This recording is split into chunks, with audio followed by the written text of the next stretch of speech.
경기도 연천의 돼지 농가에서도 아프리카 돼지열병 확진 판정이 났습니다. 어제 파주에 이어서 하루 만에 두 번째 확진 판정이 내려지면서 아프리카 돼지열병이 경기 북부권 전체로 확산하는 것은 아닌지 우려가 커지고 있습니다.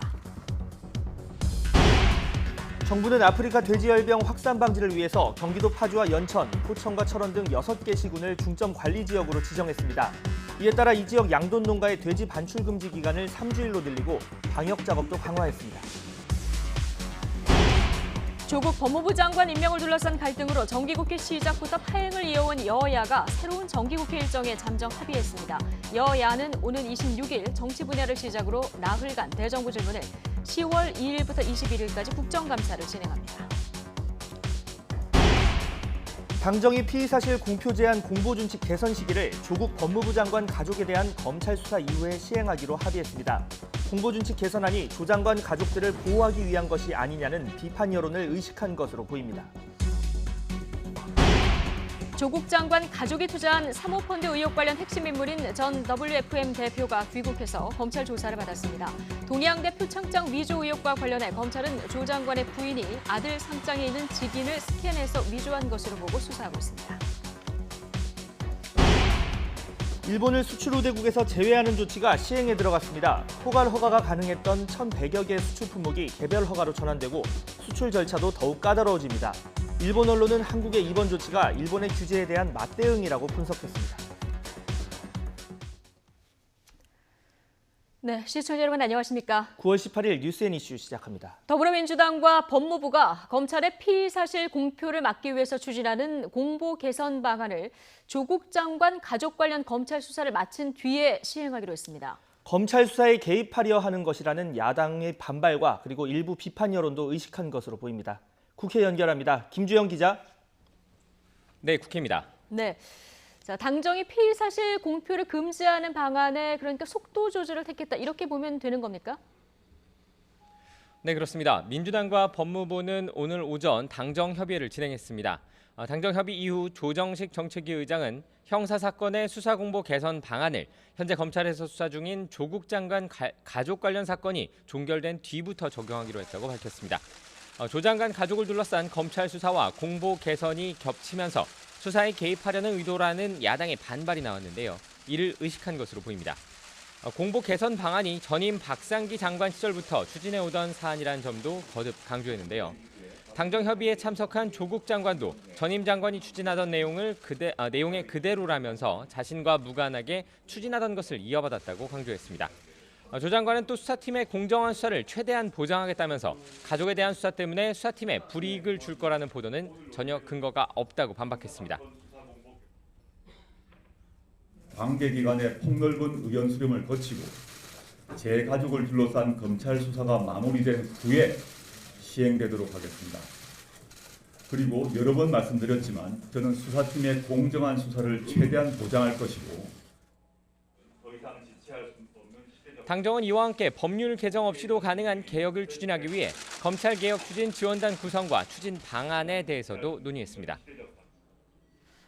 자, 이런 가운데 여야는 정기국회 의사 일정을 사실상 합의했죠? 네, 그렇습니다. 어제 자유한국당 나경원 원내대표가 대략적인 일정의 윤곽을 밝힌 데 이어 오늘 더불어민주당 이인영 원내대표도 여야 간의 합의 사항을 전했습니다. 오는 22일 시정연설을 진행하고 26일부터 4일 동안 대정부 질문을 한다는 계획입니다. 앞서 이번 주에 진행할 예정이던 교섭단체 대표연설은 다음 달 국정감사가 끝난 뒤에 진행될 것으로 보입니다. 하지만 이런 합의와 별도로 야당은 정부와 대통령에 대한 규탄 공세를 이어가고 있습니다.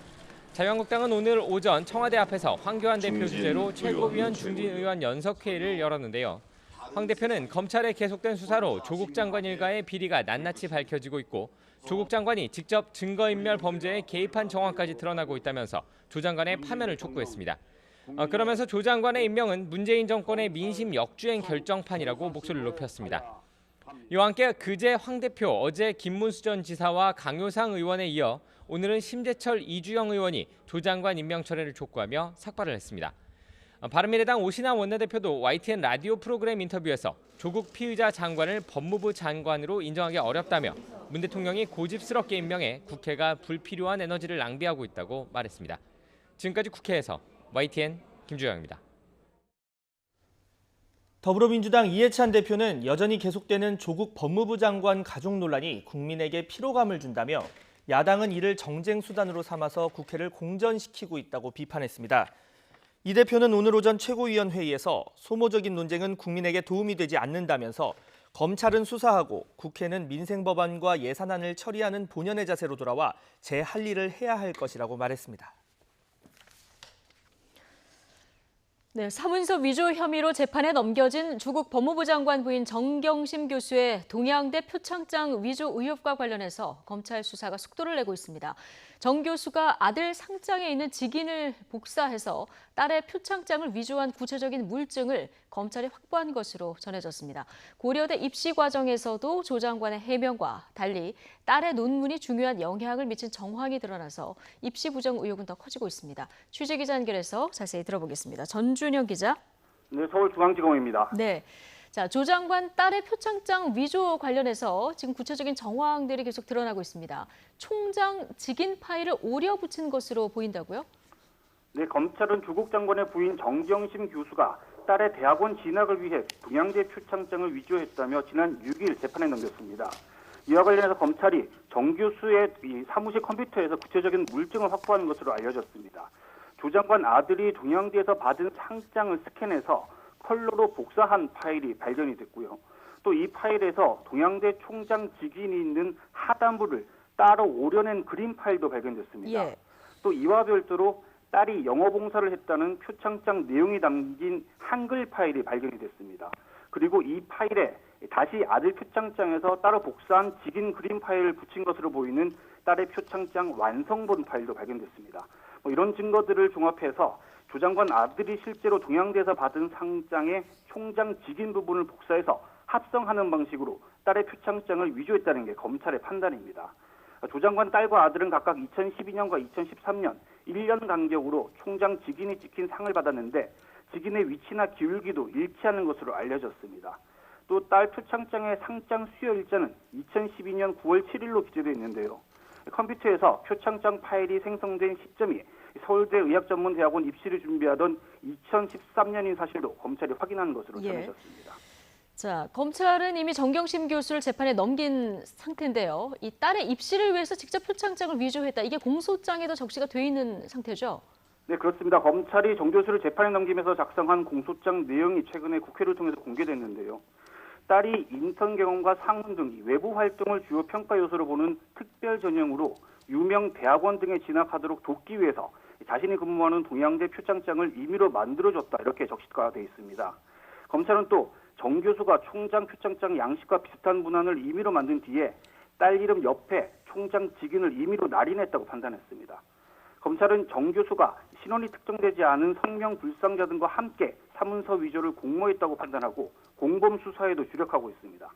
앞서 검찰은 정 교수가 표창장을 위조한 시점이 상장에 적시된 2012년 9월 7일인 것으로 보고 공소시효 만료를 인식해서 조 장관 인사청문회가 열린 지난 6일 밤 정 교수를 조사 없이 재판에 넘겨 논란을 일기도 했었는데요.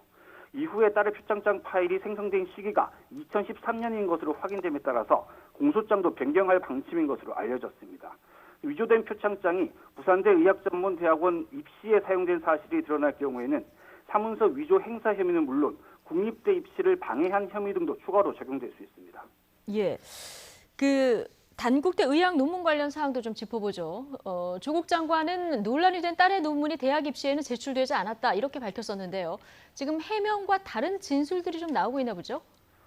그렇습니다. 검찰은 조 장관 딸 조모 씨가 고려대 수시 전형에 지원했을 당시에 입학 사정관을 지낸 교수를 소환해 조사했습니다. 해당 교수는 조 씨가 제1저자로 등재된 논문이 당락에 중요한 영향을 미쳤다고 진술한 것으로 전해졌습니다. 앞서 검찰은 고려대 압수수색을 통해 당시 조 씨가 제출한 서류 목록표를 확보했는데요. 조 씨가 제출한 12가지 서류 목록에는 제1저자로 이름을 올린 단국대 논문을 비롯해서 공주대 인턴과 유엔 인권 인턴십 관련 서류 등이 모두 포함된 것으로 알려졌습니다. 입시 서류 원본은 5년 후에 폐기하게 돼 있어서 조 씨가 제출한 서류 원본은 이미 폐기된 상태입니다. 하지만 검찰은 조 씨가 제출한 서류 목록표에서 논문을 발견함에 따라서 원문도 고려대에 제출됐을 가능성이 큰 것으로 보고 있습니다. 검찰은 그제 조 장관 가족 가운데는 처음으로 딸 조 씨를 비공개 소환해서 고등학교와 대학교 재학 시절 입시 준비와 과외 활동 등에 대해서 캐물었는데요. 조만간 이 사문서 위조 혐의로 이미 재판에 넘겨진 어머니 정경심 교수도 소환해서 표창장 위조 혐의와 사모펀드 관련 의혹 등을 직접 조사가 불가피한 상황입니다. 지금까지 서울중앙지검에서 YTN 전준영입니다. 네, 지금 사모펀드 의혹 관련 수사도 진행되고 있는데요. 조국 법무부 장관 가족이 투자한 사모펀드 의혹이 제기된 뒤 해외로 도피했었던 투자사 WFM의 우모 전 대표가 자진 귀국해서 어제 10시간 넘는 검찰 조사를 받은 뒤에 귀가했습니다. 검찰은 우 전 대표가 조 씨와 함께 사모펀드 운영사 코링크피를 실질적으로 운영하면서 WFM을 무자본으로 인수한 뒤 허위 공시한 의혹 등에 대해서 자세히 조사한 것으로 알려졌습니다. 자정 무렵 조사를 마친 우 전 대표는 정경심 교수와 조 장관의 오촌 조카를 만난 적이 있는지 묻는 취재진의 질문에 만난 적이 없고 아무것도 알지 못한다고 답하고 돌아갔습니다.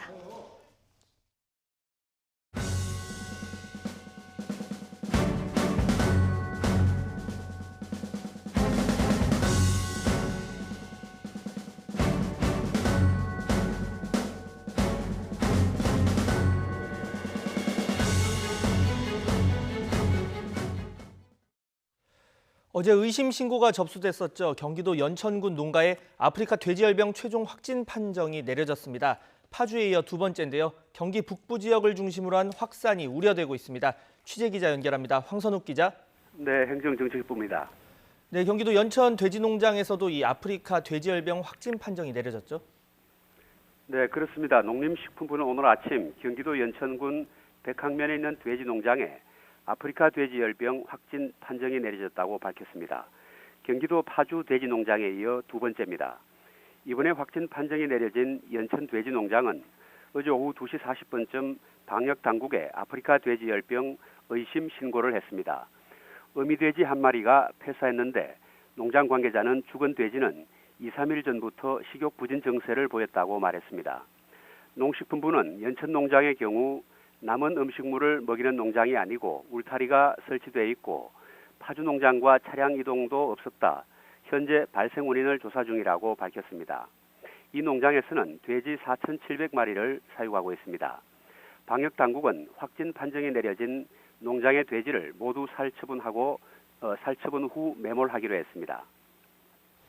자, 다른 농가 그리고 다른 지역으로의 확산이 우려되는 상황인데요. 이번에 확진 판정이 내려진 연천 농가 주변에 또 다른 농가들은 있습니까? 네, 인근 3km 이내에 돼지 농장 두 곳이 있는 것으로 파악됐습니다. 모두 5천여 마리를 사육하고 있습니다. 현재 전국에 있는 돼지 농장에 48시간 이동 중지 명령이 내려졌는데요. 연천 확진 농장 주변에는 출입 제한과 방역 조치가 강화됐습니다. 파주 농장과 연천 농장은 직선 거리로 30km 정도 떨어져 있습니다. 파주에 이어 하루 사이에 인근 연천에서도 확진 판정이 나오면서 확산이 우려되는 상황입니다. 연천 농장과 어제 발생한 파주 농장의 역학관계는 아직 확인되지 않고 있습니다.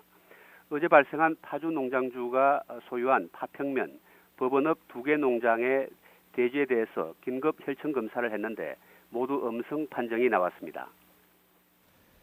네, 초기 방역 대책의 중요성 아무리 강조해도 지나치지 않을 것 같은데요. 지금 방역은 어떻게 진행이 되고 있습니까? 농식품부는 조금 전인 아침 8시 반쯤 정부 세종청사에서 이재욱 차관 주재로 회의를 열었습니다. 농식품부는 아프리카 돼지열병 확산 방지를 위해 파주와 연천을 포함해 포천, 동두천, 김포, 강원도 철원 등 6개 지역을 중점 관리 지역으로 지정했습니다. 이에 따라 중점 관리 지역의 돼지 반출 금지 기간이 일주일에서 3주일로 늘어났습니다. 또 가용 가능한 방역 차량을 모두 동원하고 생석회 공급량도 4배까지 늘리기로 했습니다. 이 밖에 경기도와 강원 지역 축사에 질병 치료와 관계없는 수의사와 사료업체 관계자 등의 출입도 제한하기로 했습니다. 지금까지 행정정책부에서 전해드렸습니다. 이낙연 국무총리는 아프리카 돼지열병의 전파 경로와 상관없이 전광석화처럼 신속하고 단호하게 할 일을 하자고 강조했습니다. 이 총리는 오늘 경기도 포천시에 있는 돼지 밀집 사육단지의 방역 현장을 점검한 자리에서 파주와 연천까지 사람과 짐승, 차량에 의해서 바이러스가 침투했다는 점을 전제로 해서 신속하고 단호하게 방역에 임하자고 말했습니다. 이 총리는 우리는 AI를 유례 없이 성공적으로 방역한 경험이 있는 만큼 이번에도 성공적으로 방역을 할 것으로 확신한다며 군과 경찰도 필요한 지원을 아끼지 않을 것이라고 강조했습니다. 홍남기 부총리 겸 기획재정부 장관은 아프리카 돼지열병의 확산을 막기 위해서 범정부적인 강력한 초동 방역 조치와 함께 돼지고기 가격 동향을 모니터링하고 유사시 가격 안정 대책 마련에 철저를 기해야 할 것이라고 밝혔습니다. 홍남기 부총리는 오늘 정부 서울청사에서 주재한 경제활력 대책회의 모두 발언에서 아프리카 돼지열병 발생으로 돼지고기 등 육류 가격 등락이라는 리스크 요인이 우리 경제에 추가됐다며 이같이 말했습니다.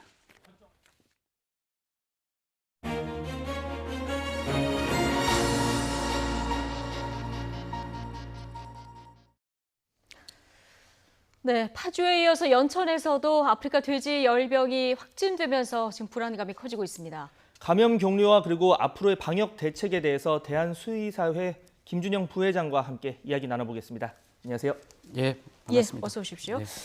그렇게 경계를 했는데 결국 뚫린 이런 상황입니다. 파주에 이어서 연천까지 지금 확진 판정이 내려졌는데요. 지금 방역 당국에서는 파주 농가하고 연천하고 역학관계 아직 확인은 안 됐다 이렇게 얘기를 하고 있거든요. 교수님 어떻게 보십니까? 예, 아직은 조사가 좀 덜 돼서 예. 연관관계가 드러나지는 않은 것 같은데요. 아마 조사를 더 해보면 여러 가지 알 수 있지 않을까 싶습니다. 자, 지금 보면 잠복기가 한 4일에서 10일 정도다 이렇게 하는데 가장 관심인 게 더 다른 농가에도 혹시 지금 잠복기가 있는 돼지, 감염된 돼지가 있는 게 아닐까 이런 부분이 사실 가장 의문스럽고 궁금한 부분인데 가능성 어느 정도라고 보십니까? 예, 잠복기가 물론 4일서부터 21일까지 저희가 논문이나 이런 데서 나와 있기 때문에 네네. 최대는 21일 정도 봐야 될 것 같고요. 보편적으로는 2주 정도 보시면 될 것 같습니다. 예. 이미 그러면 좀 확산이 돼 있을 가능성도 배제할 수는 없는 겁니까? 네네네. 그래서 임상승에 나왔다 그러면 이미 대략적으로 10일에서 보름 정도 이미 경과가 됐다 이렇게 또 봐야 되기 때문에 다른 농장도 전파됐을 가능성이 네. 저는 좀 많이 있을 거로 봅니다. 이게 해외 사례 같은 경우를 보면 이렇게 한 농장에서 발견이 됐을 때 이번에도 역학관계에 중점을 둔 게 여기서 퍼졌으면 이쪽만 막으면 되는데 이미 퍼져버렸다면 지금 굉장히 방역이 어려운 상황이 되는 건데 해외 사례는 좀 어떻습니까? 이런 경우에 한 곳만 발생하나요? 아니면 동시다발적으로 발생을 하는지? 예, 중국이나 이제 베트남의 경우는 동시다발적으로 이제 발생을 했고 예. 거기는 살처분도 좀 잘 예. 진행이 안 됐고 네. 그다음에 농장에서 이제 최초 보고나 이런 것도 늦었고 그다음에 뭐 시장에서도 그 돼지고기들이 많이 네. 팔리고 뭐 이런 것까지 있었기 때문에 걷잡을 수 없이 많이 퍼졌다고 생각이 되고요. 예. 우리 국내는 그래도 제가 볼 때는 비교적 일찍 신고가 그래도 됐다. 현재로서는 그렇게 좀 보여지고요. 예. 근데 추가로 혹시 이제 더 이제 일찌감치 발생된 농장이 있는데 아직도 신고를 하지 않은 농장이 혹시나 있을까봐 그게 가장 걱정스럽습니다. 그럼 빨리 신고를 네. 해야 되는 상황인 거고요. 중국이 사실 초동 대처가 안 돼서 지금 1년째 이 문제로 골머리를 앓고 있는 거 아니겠습니까? 그렇습니다. 네. 말씀하신 대로 지금부터는 이제 방역이나 이 대처가 굉장히 중요한 상황인데요. 어떤 것들을 좀 신경 써야 될까요? 우선 개별 농장 차원에서는 이제 주변 농장 소독하고 예. 축사 단계별로 소독 이제 강화하고 이런 것들은 지금 이미 하고 계시니까 예. 뭐 계속적으로 하시면 될 것 같고 지금 이제 정부 차원에서 방역대를 이제 만든 것이 지금 이제 아마 오늘 확대가 되는 걸로 생각이 되는데요. 예. 적어도 이제 포천 지역까지 연천, 파주, 포천, 그다음에 강원도 이제 철원까지 해서 여기서 나오는 돼지들이 도축장이나 이런 데로는 당분간은 좀 출하되지 않도록 네. 이렇게 하는 조치가 지금 필요하고요. 예. 오전 중에 아마 그렇게 한 걸로 제가 예. 듣긴 들었습니다. 이게 접촉성 그 감염이잖아요. 그럼 여기 그 돼지를 운반했던 뭐 기사분들도 계실 거고요. 관련해서 접촉했던 분들의 이동도 좀 제한이 됩니까? 그렇죠. 지금 이제 도축장은 지금 다 스탠드 스틸이라고 해서 예. 24시간, 그러니까 48시간이죠. 내일 오전까지는 이미 이제 스탠드 스틸이 내려져 있는 상태고 예. 지금 조금 전에 얘기했던 그 지역은 위험성이 아무래도 더 있으니까 이동 제한 명령이 더 기간을 확대해서 아마 3주 정도 하지 않을까 이렇게 보고 있습니다. 예. 지금 보면 연천 농장 같은 경우에 한 2, 3일 전부터 이제 어미돼지가 식욕부진 등의 증상을 겪었다고 하는데 가장 지금 돼지 농장주들이 궁금한 게 우리 돼지가 감염이 돼 있는지 아닌지를 알 수 있는 예후 증상이 좀 있으면 소개를 해주시면 좀 판단을 하고 빠른 신고를 하는데 도움이 많이 될 것 네네네. 같거든요. 아프리카 돼지열병은 이제 말 그대로 열병이기 때문에 고온이 이제 고열이 난다는 게 이제 주 열이요? 특징이 예. 되겠고요. 열이 나면 아무래도 이제 사료를 이제 먹기가 어려워지니까 그게 이제 식욕 부진이 되겠고요. 아, 그다음에 이제 실제적인 임상 증상은 설사를 처음에는 이제 나타나게 되고 네. 예. 나중에 이제 출혈성 설사, 그다음에 전체적으로 장기에서 이제 충출혈이라고 그래갖고 이제 혈관이 터지게 됩니다. 예. 그렇게 되면 이제 바깥에서 이제 임상 증상을 알 수가 있게 되고 네. 그 정도 수준에서는 이제 수의사가 부검을 하거나 이렇게 했을 경우에는 수의사에 확진을 할 수가 있습니다. 아, 열이 나고 잘 안 먹고 설사가 네네. 나거나 출혈이 있거나 이러면 좀 예. 의심을 해봐야 되는데 네네네. 저희가 돼지 하면은 사실 구제역은 많이 알고 많이 들었고 방역도 많이 해봤는데 아프리카 돼지 열병에 뚫린 건 이번이 처음이잖아요. 네네네. 어느 정도 차이가 있는 겁니까? 이게 훨씬 강력하다고 하는데. 물론 이제 폐사율은 아프리카 돼지열병이 매우 높고요. 예. 이제 구제역은 주로 이제 수포가 생기는 거죠. 발굽하고 이제 입술이나 그런 주변에. 그래서 증상도 다르군요. 예, 증상이 예. 완전히 틀립니다. 네. 그래서 아프리카 돼지열병은 국내에 이제 처음 왔기 때문에 상대적으로 강력하게 영향을 미쳐서 예. 80%에서 100% 정도 폐사가 있을 거로 지금 저희가 추정하고 있고 이미 모도니 파주에서는 5마리가 죽은 거로 봐서는 굉장히 역시 폐사율이 높을 거다 이렇게 추정은 하고 있습니다. 고병원성일 가능성이 큰 거군요. 예, 폐사율이 높다고 일단 예. 보시면 되겠습니다. 자, 방금 구제역 이야기를 했는데 이 구제역과 달리 이 아프리카 돼지열병은 또 백신이 없고 치료제가 없다 이런 부분이 굉장히 지금 뭐 방역 이외에 또 어려움을 겪고 있는 부분 중에 하나인데 이유가 어떤 부분이고 앞으로 뭐 조만간 개발이 될 수 있을까요? 예.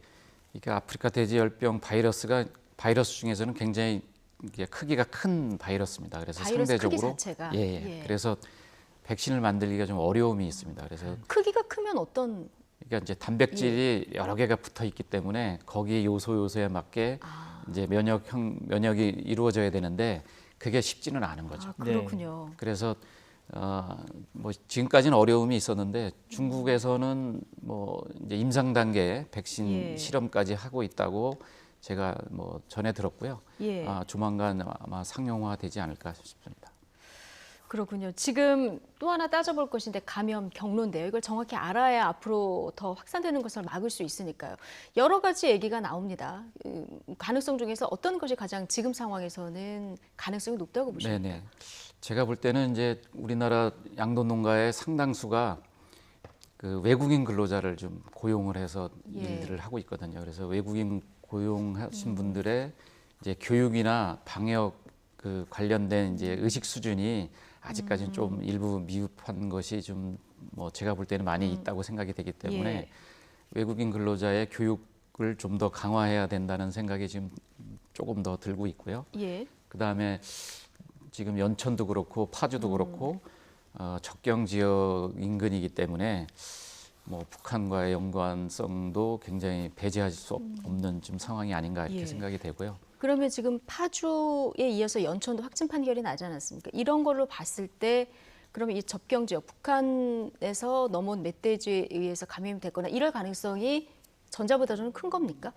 제가 볼 때는 그 파주 하나만 놓고 봤을 때는 좀 굉장히 가능성이 그렇게 많지는 않아 보였는데 지금 예. 이제 연천에서 나온 걸로 봤을 때는 굉장히 좀 더 가능성이 높아진 거죠. 그리고 제가 이제 북한에도 많이 양돈장을 가본 경험이 있는 이제 예. 입장에서 보면 북쪽에서는 상대적으로 소독량이라는 게 거의 없기 때문에 북쪽에서 만약에 그 뭐 국제수역 사무국에 발표한 거는 지난 5월이지만 예. 이제 그 전부터도 사실 발생한 걸로 제가 알고 있고 최근에도 북한에는 양돈장에서 많이 발생한 걸로 알고 있기 때문에 그 사후 조치가 상대적으로 우리가 생각하는 것보다 미흡할 수 있었기 때문에 아마 그런 거를 통해서 가능성이 저는 좀 있지 않을까 이렇게 생각을 하고 있습니다. 예. 네, 지금 첫 원인은 그럼 북한에서 이제 뭐 넘어왔을 가능성이 있다 바이러스가. 그러면 지금은 확산을 막는 게 중요할 텐데 뭐 잔반이나 부산물을 통해서 옮겨갈 수 있고 공기 접촉은 안 된다고 들었는데 그러면 해당 농장에 있는 사람이 예를 들어서 돼지를 만지고 다른 농장에 가서 돼지를 만지고 이런 식으로 돼도 전염이 되는 건가요? 어떻게? 전염 가능성은 있죠.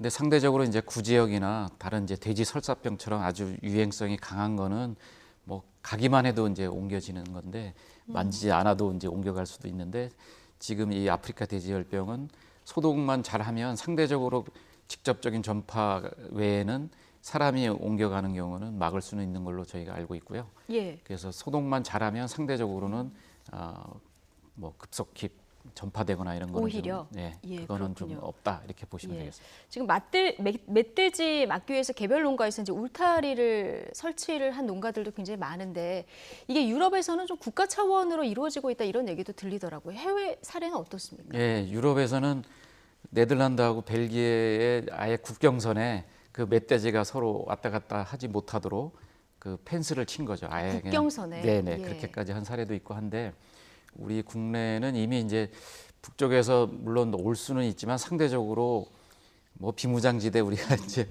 남북이 있기 때문에 예. 제가 볼 때는 북쪽의 멧돼지가 넘어오긴 산을 통해서 넘어오긴 쉽지는 않을 것 같고 예. 근데 이번에 이제 그 수해 때 이제 멧돼지가 강에 이제 임진강이나 이런 데를 통해서 넘어올 수는 있었다고 생각이 됩니다.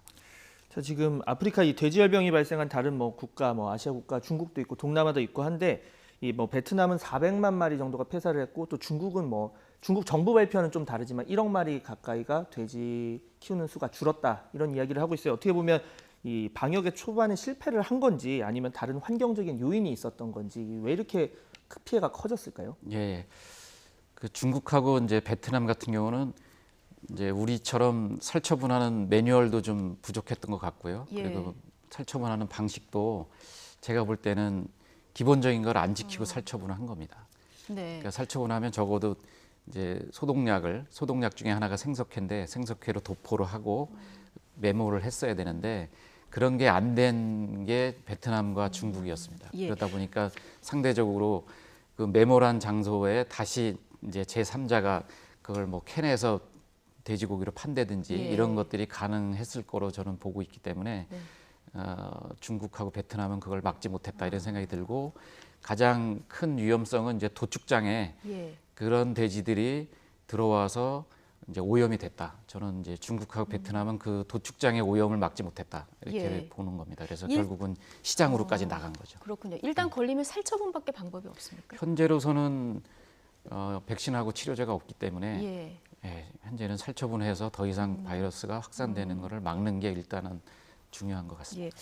돼지 관련해서 워낙 전문가라고 하시니까 이게 아프리카에서 처음 발병을 한 거잖아요. 네네네. 100년쯤 됐다고 예, 하는데 뭐 어떻게 처음에 시작이 된 거예요? 1920년대로 제가 뭐 알고 있고요. 그때 아프리카에서 처음으로 발생해서 발생 보고도 되고 이제 논문으로 이제 뭐 제출이 됐던 예. 걸로 알고 있는데 뭐 한 40년 정도까지는 주로 아프리카에서만 그러니까 1960년대까지는 아프리카에서만 발생했었는데 그 뒤로 유럽으로 이제 전파가 되고 예. 최근에 이제 작년에 중국에서 처음으로 이제 공식 발표가 이제 발생 보고가 있었고 지금 1년 이제 1개월 된 거죠. 중국에서부터 아시아 지역에 지금 8개 나라에 확산이 됐는데 네. 1년 지금 뭐 2개월 만에 우리나라까지 왔다 그러니까요. 예. 보여집니다.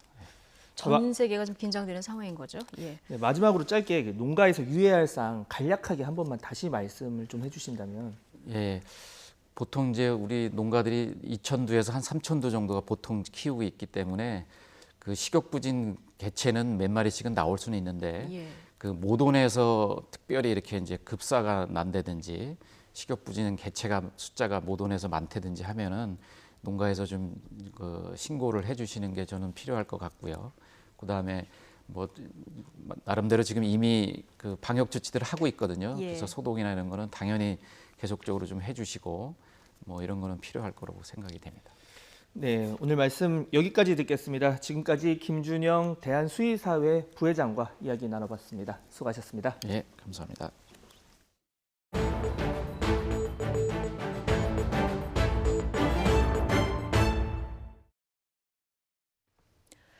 네, 일본의 수출 규제에 맞서서 우리 정부가 오늘부터 일본을 수출 우대국 화이트리스트에서 제외했습니다. 취재기자 연결해서 자세한 내용 들어보겠습니다. 이지은 기자. 네, 경제부입니다. 예, 그러니까 오늘부터 우리나라의 화이트리스트에서 일본이 제외가 된 거죠? 네, 그렇습니다. 정부가 오늘 0시부터 일본을 수출 심사 우대국, 즉 화이트리스트에서 제외시켰습니다. 정부는 지난달 발표한 전략물자 수출입고시 개정안에 대한 검토와 심사를 마친 뒤 이를 오늘 날짜 관보에 실었습니다. 개정안에 보면 화이트리스트인 가 지역에 있던 일본은 이제 새로 만들어진 가해 2지역에 배치됩니다. 가해 2지역에는 일본만 속하게 되는데요. 기존의 나지역 국가와 같은 수준의 수출 통제 기준을 적용받게 됩니다. 이렇게 되면 앞으로 일본으로의 수출 허가를 받는 심사 기간이 기존 5일 이내에서 15일 이내로 길어지고 포괄 수출 허가 유효 기간도 3년에서 2년으로 줄어드는 등 수출 절차가 까다로워집니다. 정부는 지난달 14일부터 20일 동안 국민참여입법센터와 이메일을 통해 개정안에 대한 의견을 조사한 결과 찬성이 91%를 차지했다고 설명했습니다. 일본 경제산업성과 안전보장무역정보센터는 반대 의견을 낸 것으로 확인됐습니다. 그러나 정부는 의견 조사에 참여한 규모가 어느 정도인지 구체적인 수치를 밝히기는 어렵다고 설명했습니다. 또 이번 조치로 정상적인 거래를 하는 우리 기업이 피해를 입지 않도록 수출허가 신청 전담 심사자를 배정하는 등 지원에 나서겠다고도 덧붙였습니다. 예. 자, 이번 조치 배경에 대해서 정부가 일본의 수출 규제 강화에 대한 맞대응은 아니다 이렇게 밝혔어요. 네, 정부는 이번 화이트리스트 제외가 일본의 수출 규제 강화에 대한 상응 조치가 아니라는 점을 강조했습니다. 다시 말해 일본은 정치적 목적으로 경제적 보복을 한 것이지만 우리는 일본이 수출 통제 체제를 기본 원칙에 어긋나게 운영해 국제 공조가 어렵다고 판단해서 내린 결과라는 설명입니다.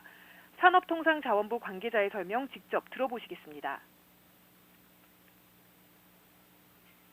일본의 수출 규제 강화 조치에 대항한 상응 조치가 아니냐라는 부분에 대해서는 그렇지 않다라고 좀 말씀을 드리고 있습니다. 저희는 국제 공조가 가능한지 여부를 기본으로 판단을 했던 거고, 그리고 일본은 기본적으로 정치적 목적으로 해서 수출 통제들을 활용을 했다라는 그런 차원에서 시작을 했기 때문에. 또 정부는 이번 화이트리스트 배제와 관련해 실무자 사이에서 이메일을 통한 질의는 있었지만 일본 정부에서 공식적인 협의 요청은 없었다고도 밝혔습니다. 하지만 대화를 하고자 하는 준비는 되어 있으며 일본에서 요청할 경우 얼마든지 응하겠다고도 강조했습니다. 지금까지 경제부에서 YTN 이준입니다. 네, 우리의 정부가 수출 과정에서 우대를 해주는 화이트리스트에서 일본을 제외하는 조치를 시행한 데 대해서 일본 정부 관계자가 유감을 밝힌 것으로 일본 언론이 보도했습니다. 취재기자 연결하겠습니다. 이종수 기자. 네, 국제부입니다. 네, 자, 일본의 공식 반응이 나온 겁니까? 네, 일본 NHK에 따르면요, 일본 경제산업성의 간부는 유감이다는 반응을 내놨습니다. 일본이 지난 3일 수출심사 우대국 제외 관련 설명을 요구하는 의견을 제출했는데 명확한 답변을 받지 못했기 때문에 이러한 반응을 보인 것이라고 NHK는 설명을 했습니다. 경제산업성은 계속해서 한국 측에 이유에 대한 설명을 요구하는 한편으로 일본 기업에 미치는 영향을 분석할 방침이라고 NHK는 전했습니다.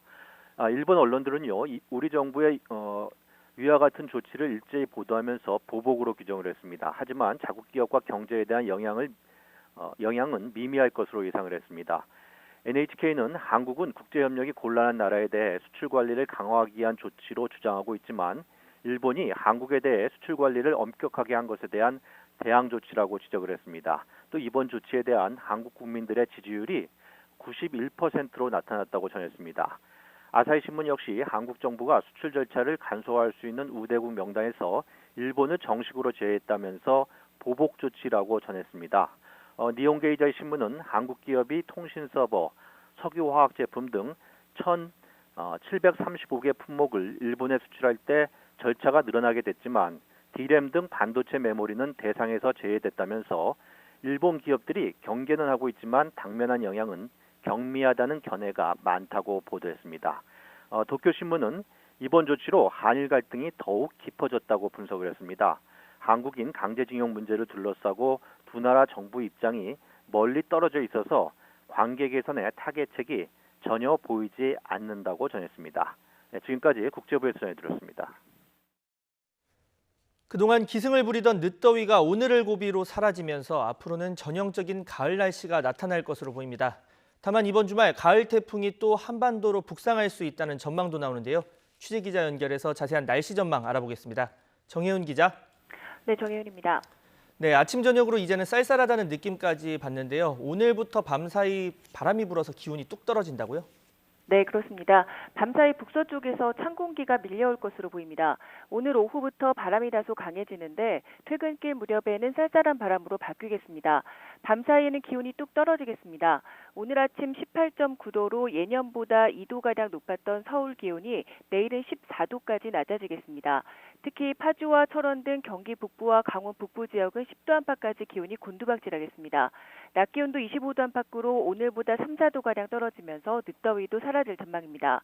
특히 앞으로는 날씨가 점점 쌀쌀해지고 일교차가 10도 이상 크게 날 것으로 보여 건강관리에 대한 각별한 주의가 필요합니다. 네, 얼마 전이었죠. 태풍 링링이 남긴 상처가 무척 컸는데 또 가을 태풍이 올라올 가능성이 있다고요? 네, 그렇습니다. 필리핀 부근에 형성된 열대저하부의 움직임이 심상치 않습니다. 고수온 지역에서 빠르게 강해지고 있는데 내일쯤이면 17호 태풍으로 발달할 것으로 예상됩니다. 그런데 슈퍼컴퓨터가 예측한 바에 따르면 이 열대저하부가 태풍으로 바뀐 뒤 우리나라 부근으로 북상할 가능성이 큽니다. 아직 변수가 많지만 예상대로라면 태풍은 이번 일요일과 다음 주 월요일 사이에 영향을 줄 것으로 보입니다. 기상청도 주말에 영동과 남부지방을 시작으로 일요일과 월요일에는 전국에 비를 예보했습니다. 그만큼 먼 남해에서 발달하는 열대저하부가 심상치 않다고 보고 있는 겁니다. 지금까지 YTN 정혜윤입니다. 논란의 코링크피, 이 사모펀드 운영사를 둘러싼 자금 흐름이 무척 복잡하죠. 요는 이 투자운용사 설립에 조국 장관 부인 정경심 교수의 돈이 들어가긴 했는데 이게 단순히 빌려준 건지 차명으로 출자를 한 건지 법리 다툼이 치열합니다. 지금 서초동뿐 아니라 여의도에서도 연일 조국 공방인데요. 잠시 뒤 평론가 두 분과 관련 이야기 나눠보겠습니다. 2부에서 뵙겠습니다.